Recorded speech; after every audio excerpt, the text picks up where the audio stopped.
Good evening. Grateful for each and every one of you. Grateful to see you here this evening. We're going to be in Lamentations chapter 3. We'll get there in a moment. Lamentations, the 3rd chapter.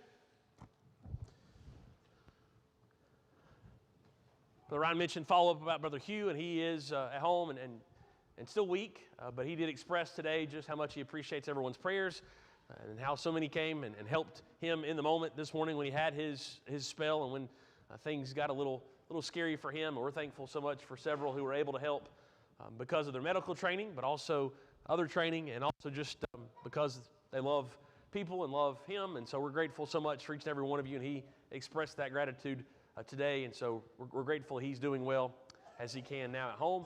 Be sure to keep on reaching out to him and show your love to him. Also, one announcement that we failed to mention a moment ago, but be sure to pray for a young lady named Lila Norris. She's about 2 years old. That's the granddaughter of Barry and Susan Norris from around here, and they were at Midway for a little while while we were there. They moved to Birmingham. I'm not sure if they're still over that direction or if they're back around here, but still a family that you may be familiar with. It's their oldest son's daughter, Lila, 2 years old, lives in the Orlando, Florida area, so be mindful of her. She's got leukemia and undergoing treatments, so be praying for that whole family, and especially for little Lila as well. So there's a lady, a blogger. All I could find was her first name was Anissa, and her blog is called A Pretty Happy Home. And so she mentions that she and her family have moved over the years, have moved 11 different times. So she decided to write a little bit of a humorous post that expresses some truths that you learn over the course of moving from one house to another. One of the 11 times, or two of the 11 times that they moved from the United States over to Ireland, and then 2 years later moved back from Ireland back across to the United States again. So moving across the Atlantic poses all sorts of challenges, but she wrote kind of humorous take on moving truths, things that you learn over the course of moving. So one thing she says is that moving into a new home is also known as the, quote, honey, where is the fill in the blank phase. I laughed at that one because I don't associate that with moving. That's pretty much standard for me. We've been in our house for 7 years, and I kind of make some of the point that we're going to make with this in a moment, but we've lived in the same house for 7 years now almost, and I still have to ask Amanda, where is the whatever it is? And it's probably in the same place that it's always been. Doesn't mean it's moved, but I still need help finding that. But moving can present that problem to an acute degree. Hey, where did the so-and-so end up? Number 2 truth, there's nothing like moving to make you strongly dislike all of your possessions. And she warns against getting rid of too much in the moving phase. You might think it's unnecessary, but then you get rid of too much, and now you have to buy all new stuff. Moving truth number 3, you'll find things in a move you thought were lost forever. The corollary, the follow-up to that one is you'll lose things in a move you thought you'd kept really, really safe and could not afford to lose. And then she says this, the minute you replace that lost item with something new and expensive, you'll find the original one that you lost. So be sure to keep your receipts. Another truth she says is you're going to find that one nail in the wall that the previous resident left behind, and it's not exactly in the perfect spot, but it's almost in the right spot. And so she says her husband comes home from work one day and says, what's that doing in that place? And she says, there was a nail. So I hung something there. Final truth, moving is oddly similar to childbirth in that the post-move glow of enjoying your new home, in that post-move glow, you forget just how painful the entire process was for everyone involved. I think there's a little bit of truth to that. Once we get moved in, unloaded, and settled, the stress seems to go away because now we're beginning to find home and comfort in this new place. How can and when can we say that we're fully moved?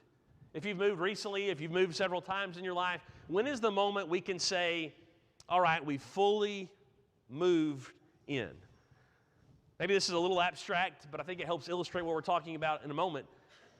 There is an objective point at which we can say we're moved in. We can check some boxes and say all of these things are gone and they're unpacked and they're out, they're able to be used, I know where they're at. All the cardboard boxes are gone. I'm not missing anything, nothing's wrapped in plastic. It's all usable. There's an objective point where we can say we've moved.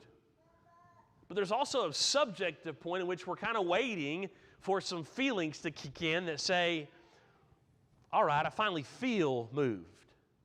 Maybe I had everything unpacked. Maybe I knew where everything was. Maybe the furniture was at the right place, but I still didn't really feel moved yet. Then there becomes a subjective point in which that is the case. And so perhaps that is a helpful metaphor for this process of healing that God makes available when it comes to mental distress or discouragement or grieving through loss. In one sense, there are some tangible, objective markers we can latch on, and we can say, all right, practically I've moved into this new reality. But then again, there are also some subjective feelings that we might need to keep processing and keep studying and keep growing through in order to ensure that our quality of life does not suffer even in the midst of difficult times and difficult emotions.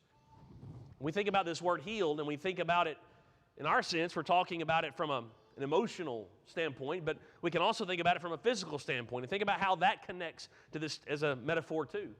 We can break some bones perhaps or tear some ligaments, have some sort of an injury, and we can get that fixed up and we can get a clearance by the doctor that says, all right, go back and resume your normal activity. That's when he would say, all right, you're healed. But it's very possible, depending on age, depending on the severity of the trauma, we might still feel some soreness. We might still have some lingering side effects from that wound or that injury, maybe even that last a lifetime.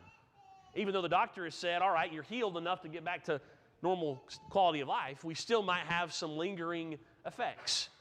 And we would say that's okay. That just comes with the nature of injury. Think about some other things, some other conditions, say like allergies or diabetes, some things in those kind of categories. We can manage those. We can keep them from causing us future major health ordeals. There's a sense in which we cannot be fully healed from those, at least not yet with our medical advancements. And so healing might take on a slightly different nuance because we understand healing is managing it with the help of habits and healthy environments. And so as we think about this concept of healing, what we want to see when it comes to emotional distress, when it comes to discouragement, when it comes to grieving from loss, any healing that we do experience, God's going to make it possible. But it's going to happen when we spend time in a healthy environment doing healthy things. So just as we talk about the word growth happening in the midst of a healthy environment, time in that healthy environment, likewise healing from loss or healing from difficult emotions is likewise going to happen in the same way. It's time spent in the right place doing the right things. You may have heard, may have said, time heals all wounds. Not an inherently bad phrase, but maybe it's more correct to say or to think that time doing the right godly things can heal all wounds. And so we're going to look at this through the lens of Lamentations, even though Lamentations is a bit of a strange book to think about healing because this is on the front end of their grief and loss. But I think that's especially why it becomes helpful for us to consider in this. God provides the best environment and shows us the best habits that promote growth, promote healing through any difficult season of emotions. There will be some losses that are strong enough in which we will always be touched by them. But it's even through those that God strengthens us and helps us through those moments. Even if we don't experience the, quote, healing or elimination of those emotions like we might prefer. So quick summary and quick reminders about what we're doing and about Lamentations. The end goal should be to endure faithfully without compromise. We'll get into that in a minute in chapter 3. But also internalize what's true from God. The things that we choose to hold on to are not going to be things that are false or even things that are less helpful, but instead things that are true from God. A lot of things can be true, but we should internalize and latch on to the things that are true from God.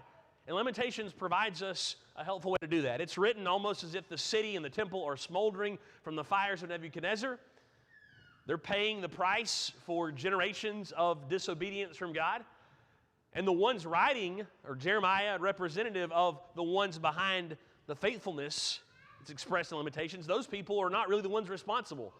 They've remained faithful to God, and yet now they're having to see and experience the consequences of so many people's generations of sin. So as we approach this book, what we're going to find is it's a great book to help us to see how to respond in the moment. It's not necessarily a book that just shows us the picture of healing, but it shows us the path to open the door to healing. It shows us the healthy perspective through which God provides healing through himself. And so God is going to show us that there is a response that leads to healing. Number one, notice the importance of endurance.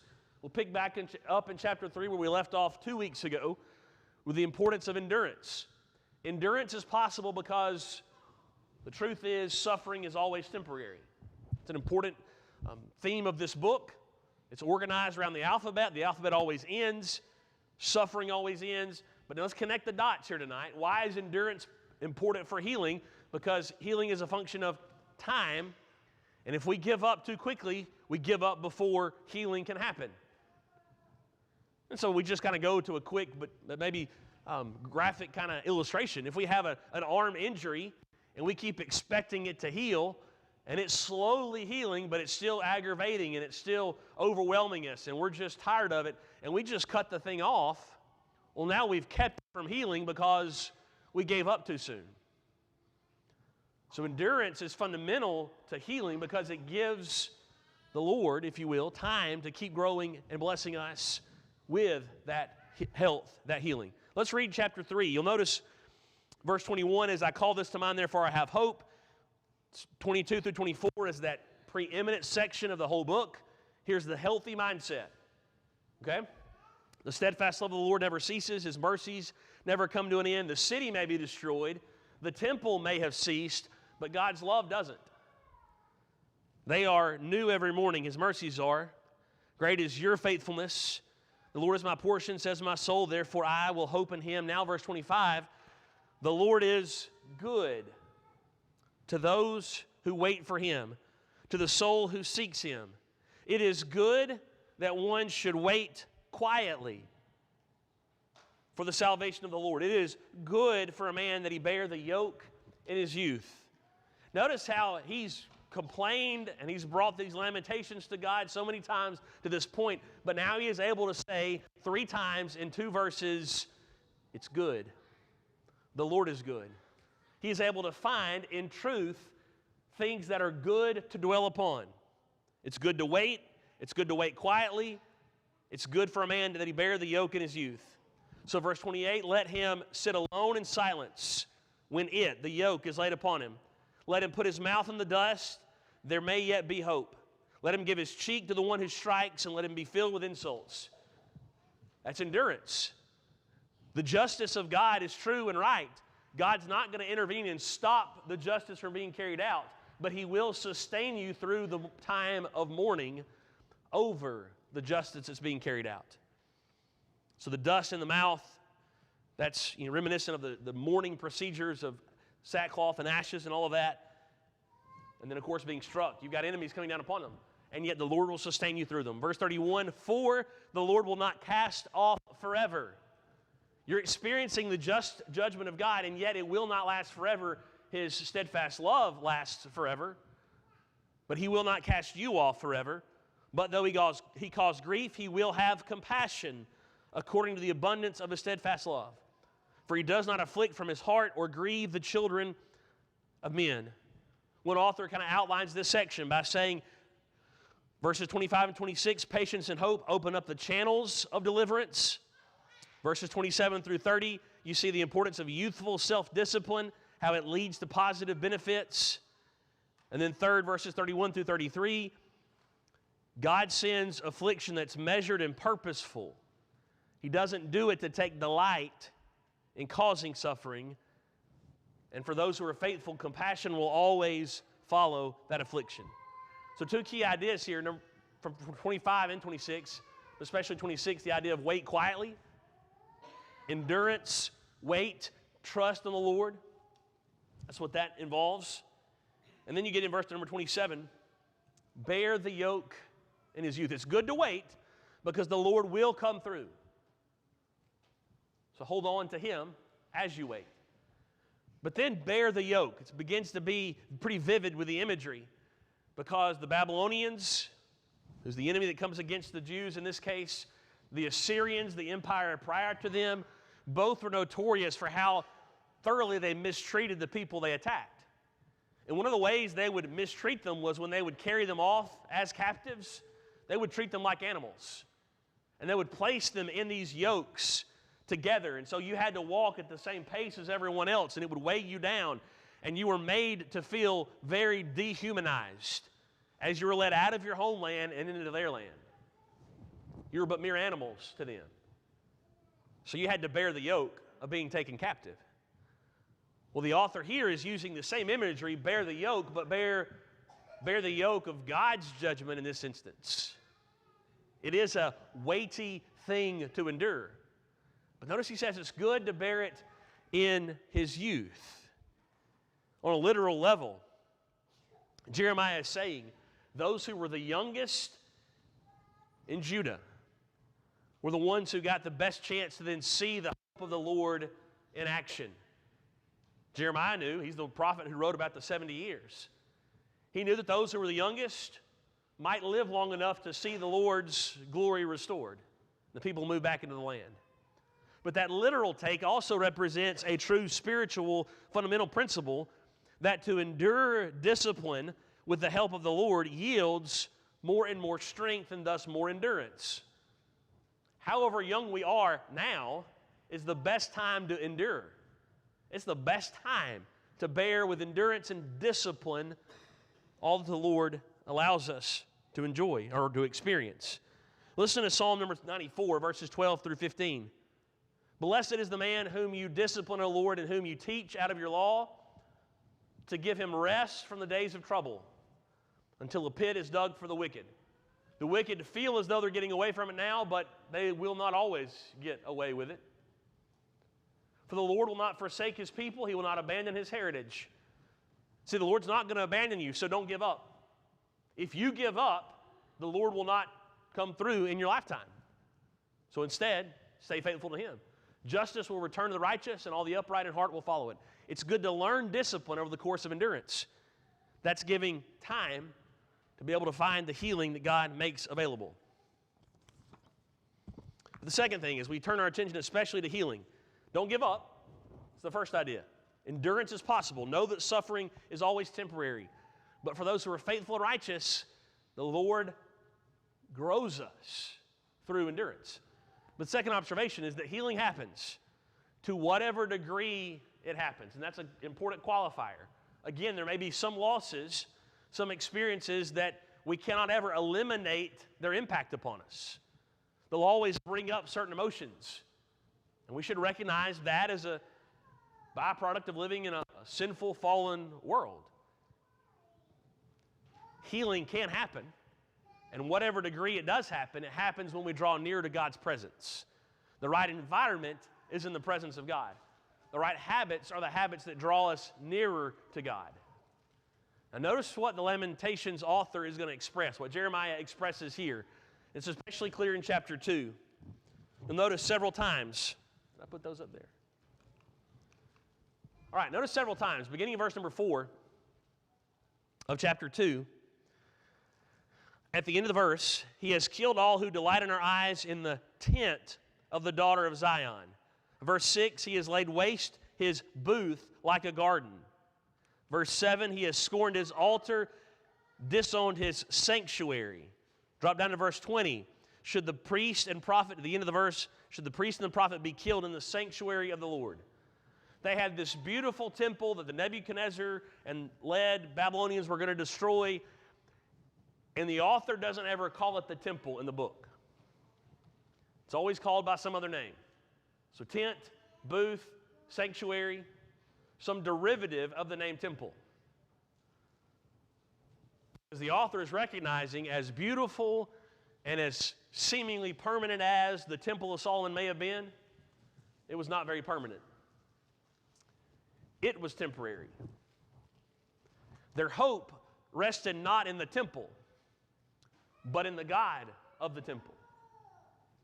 And he's having to express there was a misplaced hope by us as a people.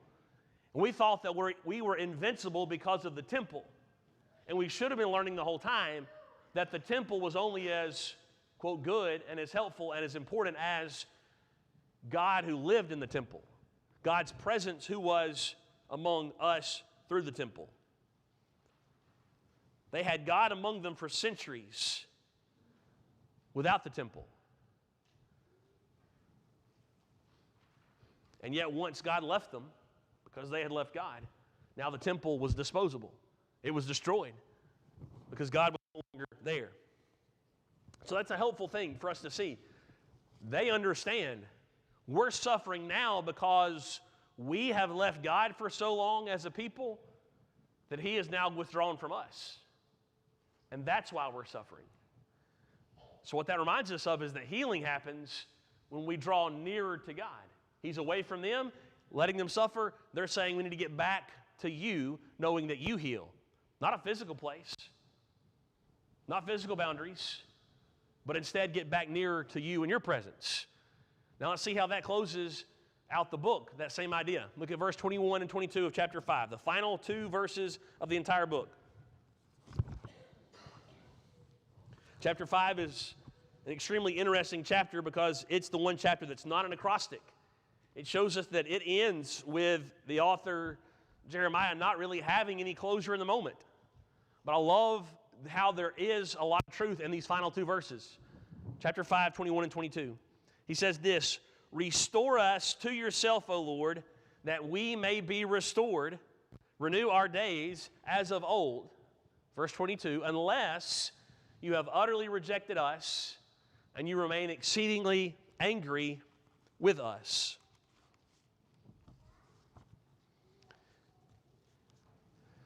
So notice verse 21, restore us. Restore is the key verb. Restore us to yourself, that we may be restored. This is the closest we can find in the book to the concept of what we might call healing, is the plea for them to be restored. Restore us back to the land, restore us with a new temple, a new city, a new presence. They're begging for restoration.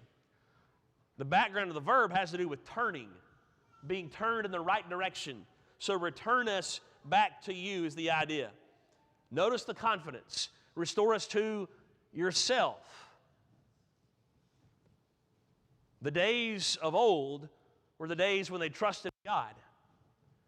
And so they recognize any restoration that we have is going to come only because of you. New English Translation says, bring us back to yourself. So it's the idea of turn back. What's interesting is this plea for restoration is the same verb that's back in chapter 3 and verse 21. 3 and verse 21 says, "But I call this to mind, and therefore I have hope." And that sets up verse 22, "The steadfast love of the Lord never ceases." So he said back in chapter 3:21, I need to turn my mind around. I need to do a U-turn with how I'm thinking to get back into focusing on truth. And so now he's saying we need a collective U-turn back to you so that we can be restored. Without turning ourselves back to you, we will not be healed and restored. The process of restoration for the people of God is only possible when they will turn to God for submission. We're begging for it to happen. But then notice how it closes. And this might catch us off guard, but remember, he's in the throes of this happening. This is on the front end of the 70 years. Final verse of the whole book. "Unless you have utterly rejected us, and you remain exceedingly angry with us." Here you see that he's expressing complete submission before the truth and the will of God. What he's saying is, even if we never see the realization of your hope, God, we know you, we know that you are just, we submit ourselves to you. This echoes Jesus' prayer in the garden, when Jesus would pray, if there's any other way, nevertheless, not my will, but yours. You see that reflected in these two verses. What would be their will? Restore us back to yourself. Heal us completely. But they have the confidence and the maturity to say, but that might not be your will. So whatever your will is, even if it is to continue with utter rejection, we trust you through it all and completely. Jeremiah in chapter 9, he reflects some of the same attitude. A misplaced trust will never be the source of hope or healing. So listen to what he says, verse 23 of Jeremiah 9. Thus says the Lord, let not the wise man boast in his wisdom, let not the mighty man boast in his might, let not the rich man boast in his riches, but let him who boasts boast in this, that he understands and knows me, that I am the Lord.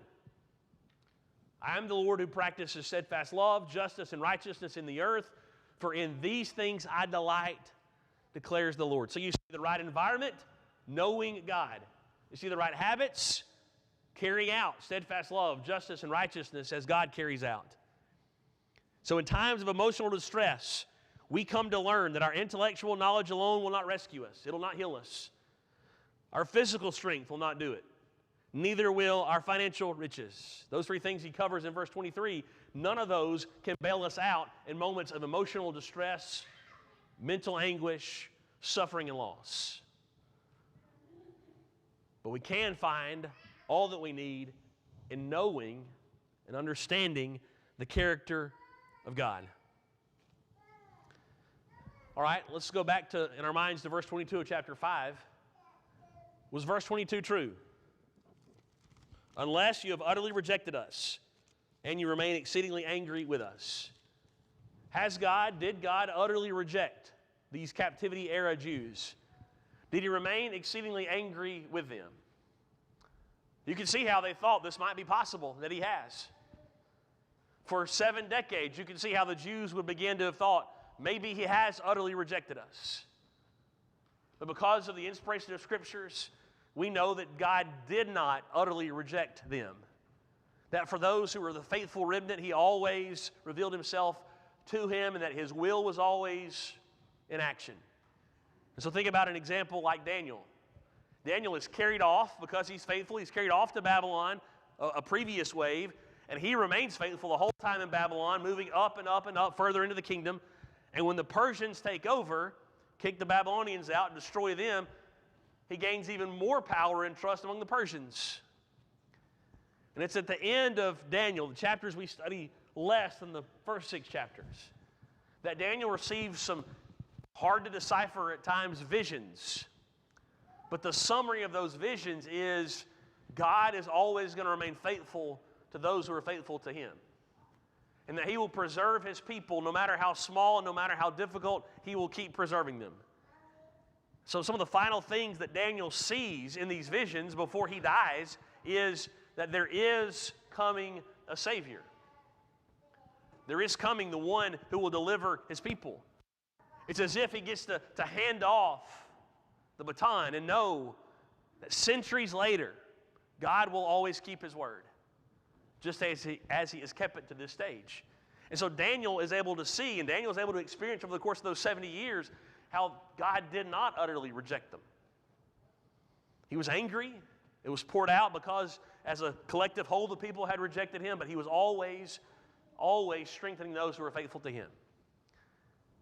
So we think about Daniel and how that brings us to the time of Christ. We learn that it's Jesus who's the ultimate proof that God did not and has not utterly rejected us.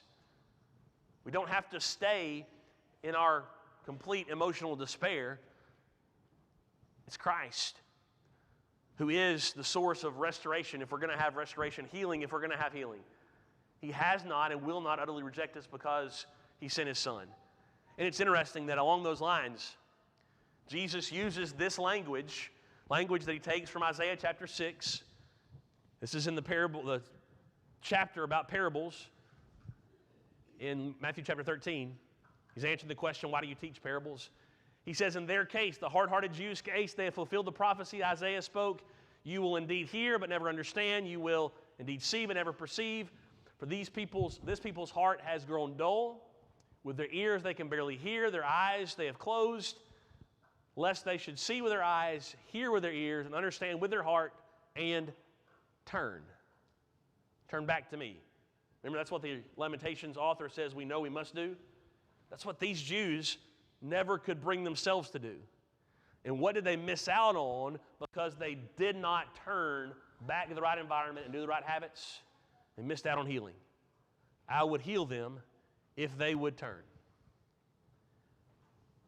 So God chose His presence as the right environment within which we can find healing. And He has sent His Son to give us the supreme, ultimate healing made available.